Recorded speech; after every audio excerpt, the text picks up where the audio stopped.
Welcome to Pittman and Friends, the curiously probing, sometimes awkward, but always revealing conversations between your host, Anne Arundel, County Executive Steuart Pittman, that's me, and whatever brave and willing public servant, community leader, or elected official I can find who has something to say that you should hear. This podcast is provided as a public service of Anne Arundel County, so don't expect me to get all partisan here. This is about the age-old art of government, of, by, and for the people. All right, welcome everybody. I'm here today with my friend, Anne Arundel County Chief of Police, Amal Awad. Welcome. Thank you, Mr. Pittman. Thank you for having me. So we got a lot to talk about. We've been through a lot together. It's been a pretty amazing time. But can you just start by telling us the scope of the Anne Arundel County Police Department, what it is, how it's organized, who it is? So may I use my language? You're familiar with my language. I describe our department as the We can bleep it. Go ahead. best damn police department in this country. Hear, hear. Very proud of our men and women. Obviously, the agency is run by an agency head, myself, Chief of Police. I have a total of 2 deputy chiefs, 1 assistant chief, several majors, and several captains. That's the rank structure. And then we get down to the officers who are assigned to each of our district stations. We have 4 stations throughout Anne Arundel County, all led by a district commander or a captain. And then we have various divisions within our respective 4 bureaus that are also led by captains or commanders. Okay. Chain of command. Yes, sir. And it is an organization that respects the chain of command. Yes, and it's sir. very important that they do so. We're a paramilitary organization, sir. All right. Well, you know who's at the top of the chain of command, right? Well, ultimately, yes, sir. You're my boss. I answer to the county executive. In fact, you hired me. Thank you. Okay. All right. Chain of command, but I've noticed there's a lot of hugging that goes on in this this paramilitary organization, and y'all are a friendly bunch. Well, it's important for our men and women to understand, yes, we are a paramilitary organization, but we're also a leadership team, and as myself, the leader, someone who cares about our men and women, like truly cares, believes in them, and loves them. Absolutely. And to me, you are also, you're a local government in the community. A lot of people, their only interaction with people in the government may be police, sometimes fire. It may not be their best day. But you're the face of local government as well. So yes. I always remind the graduates at the the ceremonies of that they're part of local government, and we're proud to have them. So anyway, how many officers did you say? You didn't say. So I didn't, but effective. Not enough. Right. Yes, we've had conversations about that. Yeah. But our current authorized strength is 809 officers right now.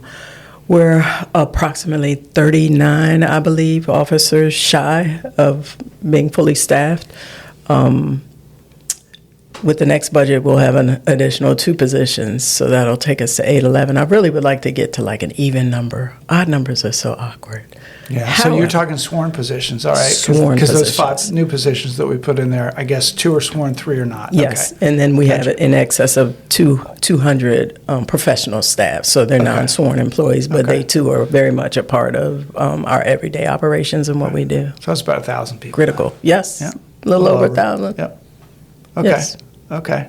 And for the sworn positions, could you tell us about the training that they go through? Because I know I'm really proud of our academy down in Davidsonville, and I know you are too. Our training, thank you, Mr. Pittman. Our training, we have extensive training. It's an 8-month police academy, generally speaking. We welcome other agencies, law enforcement agencies from within Anne Arundel County to send recruits through our police academy because, well, they're our neighbors and our partners. And then we have jurisdictions from outside of Anne Arundel, like Queen Anne or some municipalities in Prince George's who asked and pay to send their officers through our police academy because it really is one of the best police academies in the country, top notch. Some of the training, the critical training, beyond what people would assume, traffic stops, one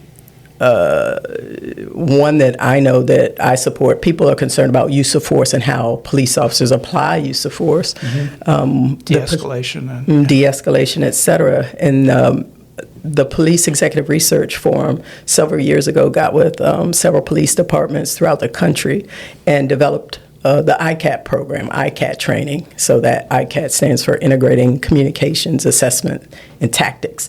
And essentially, our officers operate off of, it's not a use of force wheel, but a de-escalation wheel to make critical decisions in those moments where we're met with someone who may be dealing with a mental health crisis, or a person who may be armed with anything other than a firearm.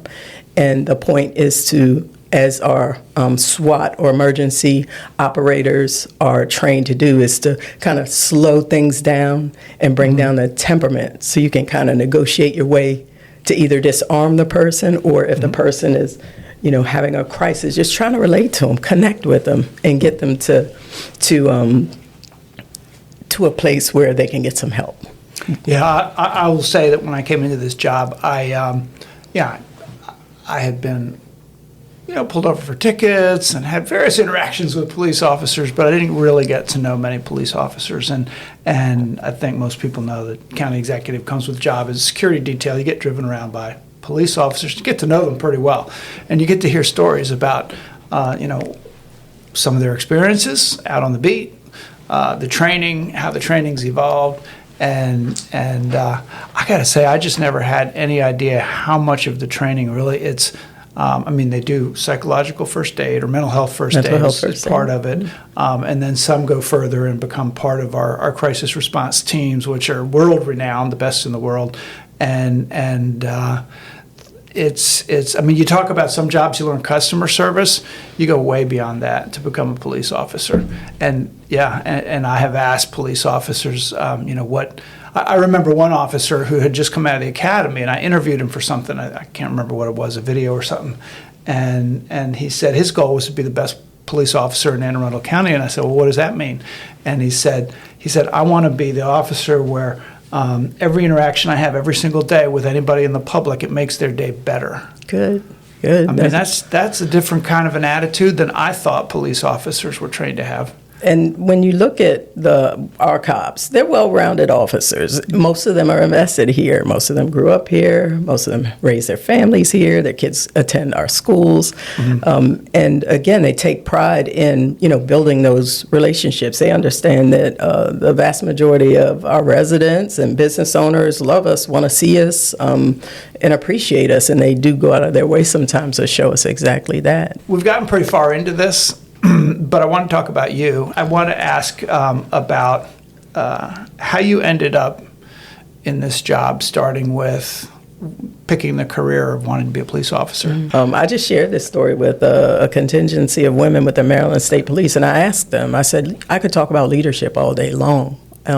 You can read a book all day long, but I put those things aside and I look at how I relate to folks, right? And it boils down to relationships. But they wanted to hear about Amal, not the leadership side of the house, because we learned that through the academy and all the professional development trainings. But yes, those are several tools in our toolbox, but it boils down to the person, the human being, the heart of that individual, right? So as a young child, since you want me to go back to childhood, when my father left our family, my mother was a homemaker. They were married. He made a decision, to choose other things, other people. And he divorced our family in its entirety. And suddenly I went from being a 9-year-old kid to, as the second oldest child, a co-parent in my household. As my mother, again, being a homemaker. How many kids? I'm one of 7. 7. One of 7. Yeah. So my eldest brother, whom I love dearly, was a very handsome fellow and was growing into his looks. So I got stuck at home, number 2 in charge. And, I helped raise my brothers and sisters. And it wasn't easy. I didn't know how to be a parent. I'm a kid, right? But I learned to navigate that space. We went from being a middle-class family to a family that was now on the lower economic income side of the house. Living where? So a couple places. Initially, we had to, when we left, we packed our family van and with just what we had on our backs and drove from Illinois to Washington, D.C., where my aunt owned a home. Okay. And we stayed with her for our first real year back here in Washington, D.C., until my mother could get on her feet and find a decent job to provide for her kids. And I watched her, interview, and this is in the 70s, late 70s, early 80s, just struggling to find employment. And she finally landed a job, a federal job, and again into the 80s. And we moved from my aunt's house to a place in Northeast, 61st and Clay Streets, not too far from the Prince George's County line. And it was tough. The job that my mother took, not very high means, not high-paying job. I know that we leaned on public assistance until she could get in a better position, but I appreciated her work ethic because she always emphasized with us to, hold on to our faith and to rely on no one but ourselves and God. And so I watched her, use all these principles to help her, get ahead in her life. Now, obviously, she never accomplished, what her children have accomplished because things were a lot different back then for a black woman. Not too long after we moved there, she was riffed by the former President Reagan, his administration. And again, public assistance, is something we relied on. And just, again, being the second eldest and watching my mom, deal with all these issues, she still made sure we stayed together, that we looked after one another. I protected my siblings, because we lived in elements criminal. We went from, again, living in a decent neighborhood to now we're amongst, folks who are committing crimes, et cetera, in Northeast D.C. And, I just felt like I had to protect my siblings from some of those environs. And then we ended up moving into Maryland to a better space, but still the same issues in that neighborhood where, people are selling drugs. Gun violence hadn't really erupted as much back then. But serious assault, stabbings, and the drugs were prolific. I do remember that as a kid. But again, I'm the second eldest child, and I took on responsibility at an early age. And that's where I think leadership for me began to develop. And then as I'm entering into my teen years and attending high school, it's interesting. Two of my teachers, Mr. and Mrs. Russell, took an interest in me because they saw a light in me that I did not. I'm a child. I didn't see it. My mom's doing her best to raise us, but, her time is limited. She's going to work. She's catching the bus to get to work and then having to come home, in the later hours. And Mr. and Mrs. Russell would invite me to their home on the weekends, and I would spend time with them. They were a mixed race couple, very kind people, educated people. They sent me, funded out of their own pockets, it was called the Hugh O'Brien Youth Leadership Academy in the summer months. And again, people see a light in you. Like I served on student government, I was on the basketball team, always just a part of something bigger than myself for a kid, right? To keep me engaged so I wouldn't get caught up in what was going on in my neighborhood around me. And that was pretty much the pattern for my siblings as well, except one. Who didn't do as well? She didn't. She succumbed to the neighborhood, and I shared that with you when I interviewed for the position. She and I think when my mom passed, that dark spiral, and again, she was using, and she didn't make it. She passed away very, very early on, right before I got here, actually. So I remember that. I can relate to folks. I can relate to folks. I can relate to their hearts, their pain, their struggles, because I lived it. I grew up in what people would consider a distressed community or a community in need of support. So can we jump to your interview for this job? Sure, Mr. Pittman. So we needed a police chief. Yes, sir. And your name had come up by a very high level person in our command staff, acting chief at the time, in fact, who had worked with you in Prince George's County. You had been, how many years in Prince George's County? 23. Given 23 years of my youth. Okay. My hair was still dark before I left Prince George's County. Y'all can't see, but there's a little bit of gray in there. It's almost Snow Whitish. We'll probably put a picture up that doesn't show it, but yeah. So heard your name, checked your name out, rave reviews. You had spent some time in the county as chief of staff for the chief, right? Yes. When I retired from Prince George's County that first year, Kevin Davis was our chief of police here at the time. He onboarded me as his chief of staff. So that's how I got to know our staff pretty much my first time around. Okay. And then you had left and become a chief in... Well, I left and I had my mom for almost 3 years, put my career on hold and took care of my mom. My mom took care of me and blessed me in ways I can't even put into words now, but yes. And then an opportunity was announced in the city of Hyattsville. I get a couple phone calls from folks saying, hey, you should think about applying for this position. And I applied. At the time, I was actually, I thank God for Anne Arundel County because my mom had surgery at Anne Arundel Medical.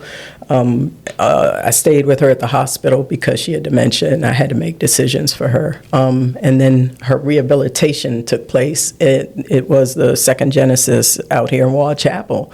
And again, I stayed with her. I would not leave her alone on an air mattress. And I learned of this position.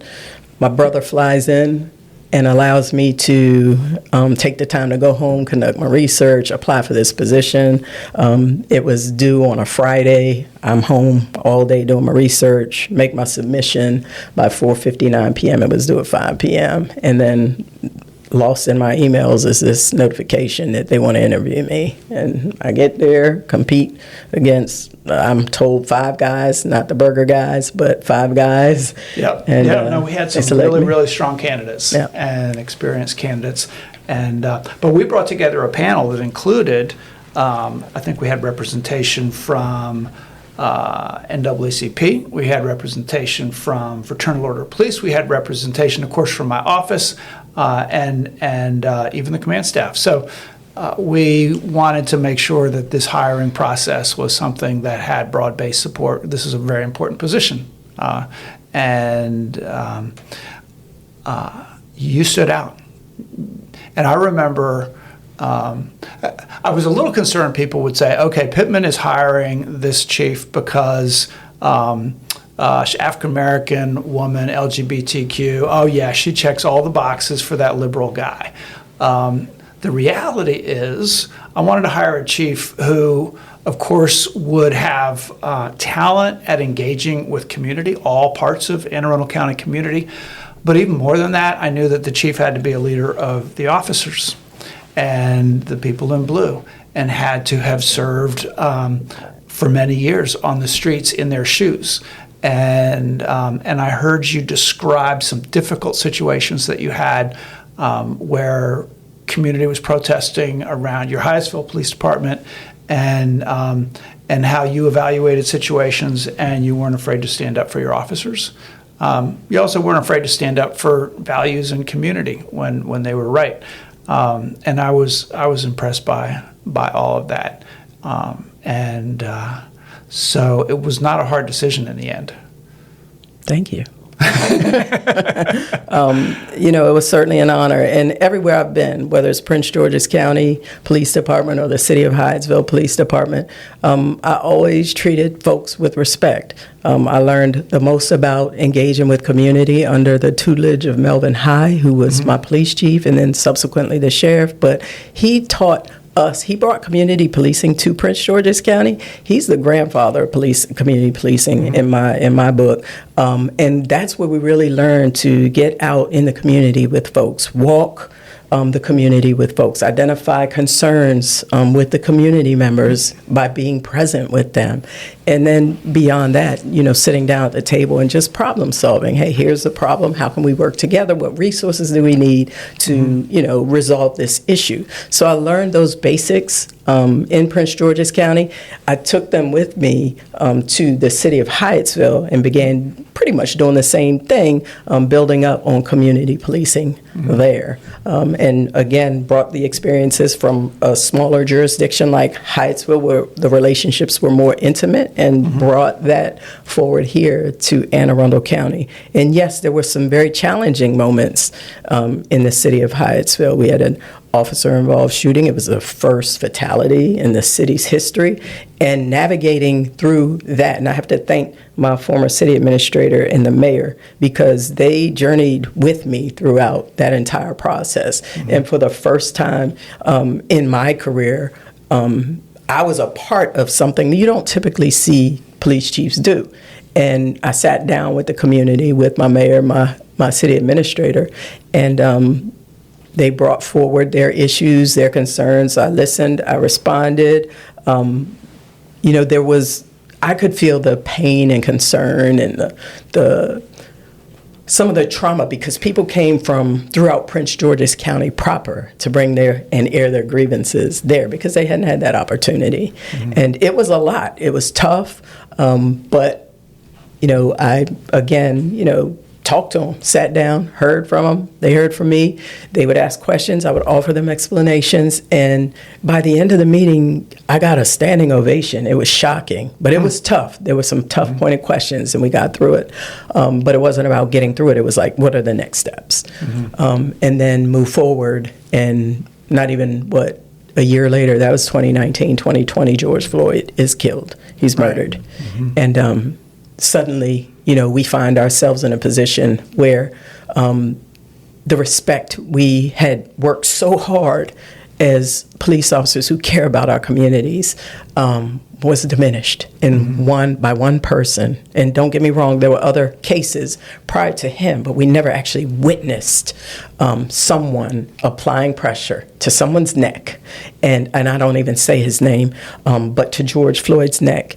And hearing George Floyd beg for his mother, beg for mercy, it was gut-wrenching, heart-wrenching for all of us. So much so, I reached out to my siblings and was like, I am sorry, I've never experienced this in my lifetime, nor did I ever think that within my profession we would bear witness to something so horrific.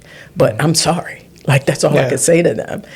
And then, the community, just not all of the community, but a vocal majority seemed to just turn deaf ears to us. Our word was no longer credible. All the hard work and the passion and commitment and the foundation we'd laid in terms of just building those relationships were gone. And so then I transitioned, in Hyattsville, and they're demonstrating 2 courthouses in Prince George's County, Hyattsville and Upper Marlboro. And obviously I'm in the city of Hyattsville in this time. And there were demonstrations, and some of them demonstrators were vocal. They didn't want the police there. I was in the middle of the crowd and just listening and hearing, the chanting, the anger, the pain, I'm a black woman too, right? But unfortunately, and I've spoken about the duality, sometimes we are judged because we wear a uniform. And yes, there's, this brotherhood and sisterhood and the fraternalism within the profession. But at the end of the day, we're human beings. And none of us condone, what we saw on that horrible, that was May 26th, I believe. Yep. So, so you came in after that. A lot of things happened since then. I think most of them positive in our case. That we've seen our department evolve. We've seen you bring in new leadership in the command staff. I won't say you're perfect. I mean, nobody's perfect. We do get evaluated by CALEA. They do these assessments. I had heard that the last time they'd been by, they were pretty complimentary. I met with the couple of officers that were up here doing their assessments, and they were saying that we had set it. Your department had set a higher bar for others to reach. That they were learning things that could be done, and they were very impressed. What's your assessment of Anne Arundel County? I mean, you've already said we're the best damn police department in the country, but what you talk a lot to the other leaders in the region. You get a pretty good comparison. What are we good at, and what are we maybe not so good at? How are we stacking up?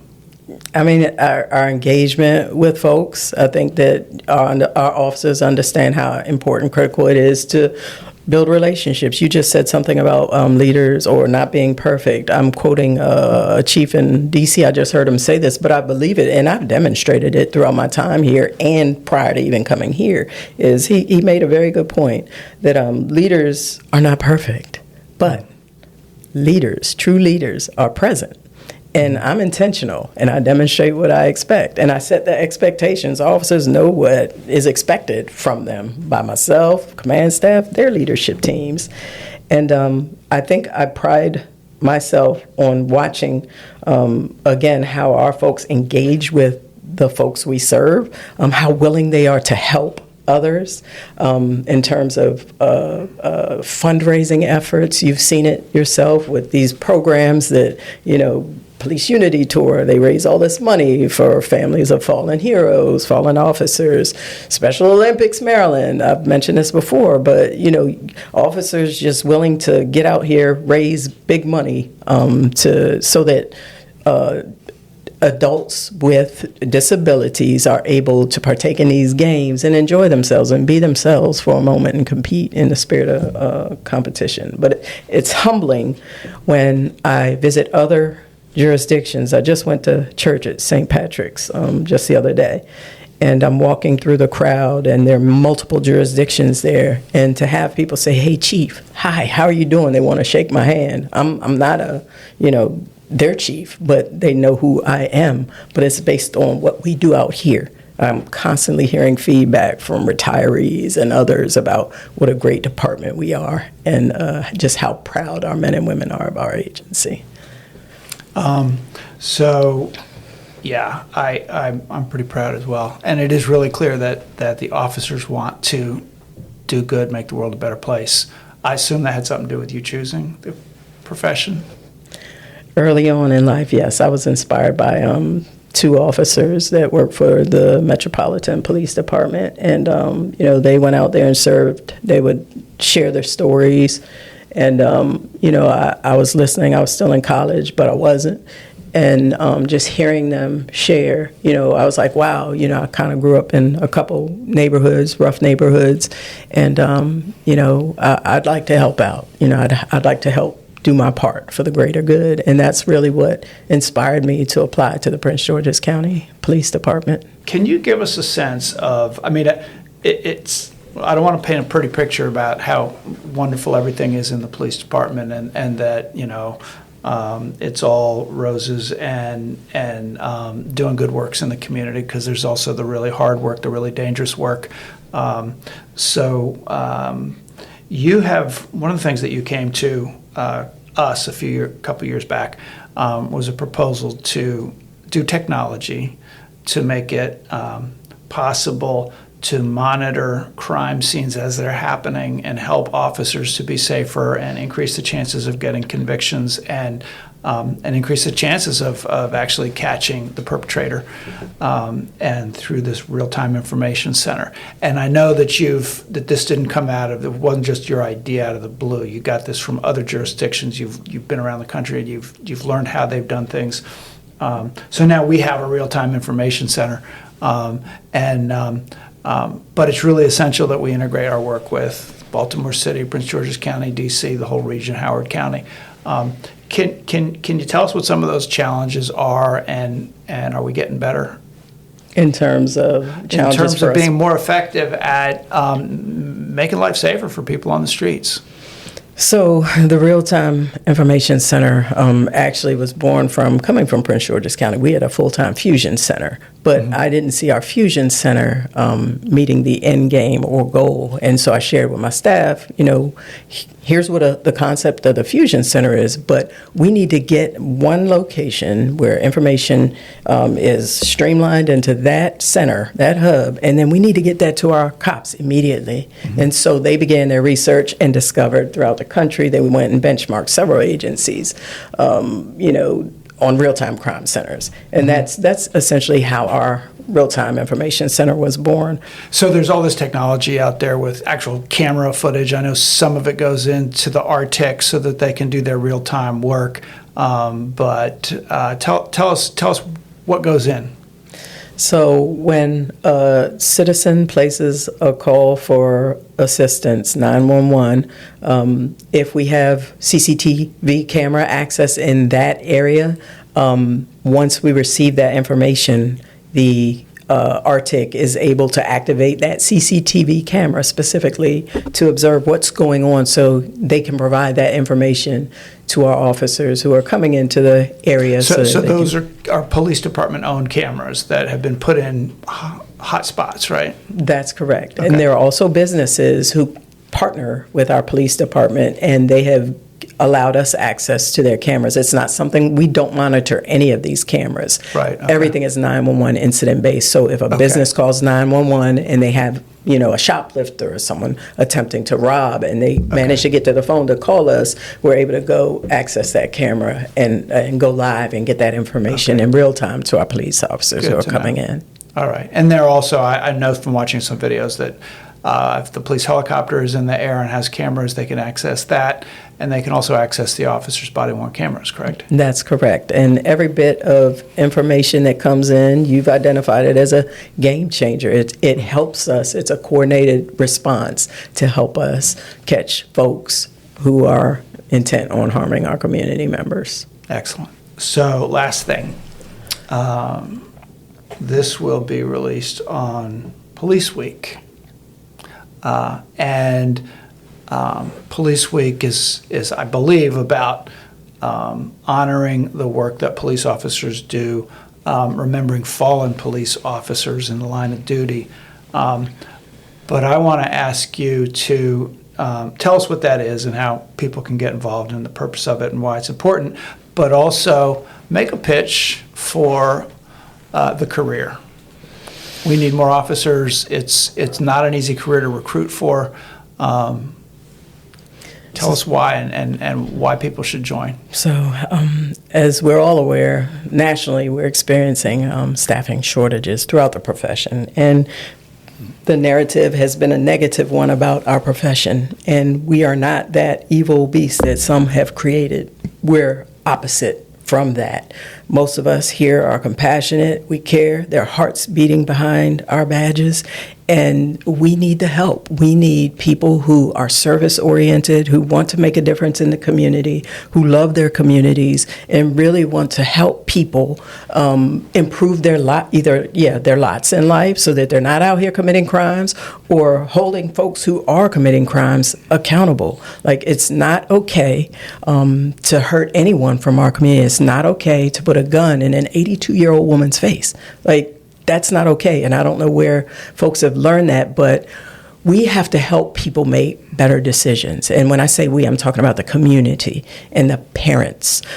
It's not just on local government. We have a role, but we all have a stake here if we want to see all of us realize our full potential and live the lives we're intended to live. National Police Week is essentially a week that is dedicated every year for all of the police officers who've been killed in the line of duty. This year, on the memorial wall, there will be 147 new names inscribed on the wall. More than almost 60 officers have been killed by gunfire, of that 147 cops. It's something we know is a reality within our profession. Amongst all I read where the average person may experience 2 to 3 traumatic experiences in their lifetimes, your average police officer, specifically law enforcement officers, are experiencing hundreds hundreds throughout their careers, not just their lifetimes. That's a lot to process, unpack, deal with. But we still show up. We still suit up and boot up, and we still serve. We serve everyone. We don't get to pick and choose who we serve. But you really have to have the heart and mindset to serve others and be willing, if necessary, to lay down your life for another. That's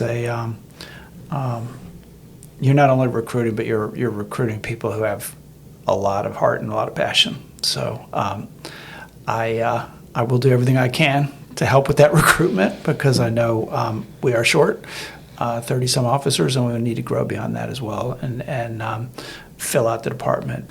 So I also just want to end by thanking, during Police Week, all of our officers in Anne Arundel County, all of the public safety officers across the state and the nation, really, for their service, and encourage young people to consider this career, to serve their community. So thank you for your service, Chief. Thank you. Thank you for the opportunity to sit down with you, and thank you for blessing me and my family. Blessing you? Yes, absolutely. It's a blessing to serve. All right. Hope the right people hear that message. It's truly a blessing. It is a blessing to serve. I feel the same way. Well, thank you, everybody, for joining us, and we'll check your little subscribe button if you haven't already. Make sure you do, so that you get notified about who our next guest is.